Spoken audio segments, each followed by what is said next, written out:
నేడు అనేకమైన విషయాలలో బోధకులు మనల్ని భయపెడుతూ ఉన్నారు. ఉదాహరణకి, ఒక వారం మనం మందిరానికి వెళ్ళకపోతే మనల్ని ఎంతో భయపెడతారు. ఒక వారం మందిరానికి రాకపోతే సకల ఆశీర్వాదాలు పోయినట్టుగా మనల్ని భయపెడతారు.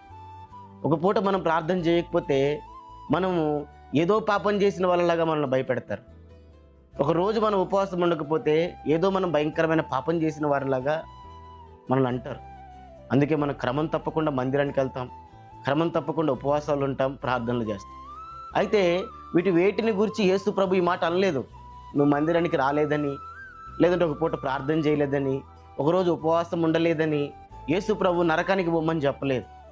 కేవలం బీదలకు, ఆకలిగొన్న వారికి, దప్పిగొన్న వారికి, రోగులైన వారికి, వస్త్రహీనులకి, చెరసాలలో ఉన్నవారికి సహాయం చేయలేదని యేసు ప్రభు ఈ మాట చెప్పాడు. నిజమే కదా ప్రియులారా? గమనించండి, ఈరోజు ఏమవుతుంది? ఇటువంటి విధానము సంఘంలో కనబడుతుందా? ఈరోజు సంఘంలో దేవుని బిడ్డలు ఇటువంటి పనులు చేయగలుగుతున్నారా? చేయలేకపోతున్నారు. ఒకప్పుడు క్రిస్టియానిటీలో ఇవన్నీ ఉండేటివి. ఒకప్పుడు ఎంతగానో మిషనరీలు పరిచర్య చేసేవారు, ఇటువంటి పరిచర్యలన్నీ చేసేవారు. మరి నేడున్న క్రైస్తవులు ఇటువంటి పనులు చేయలేకపోతున్నారు, ఇటువంటివి చేయలేకపోతున్నారు.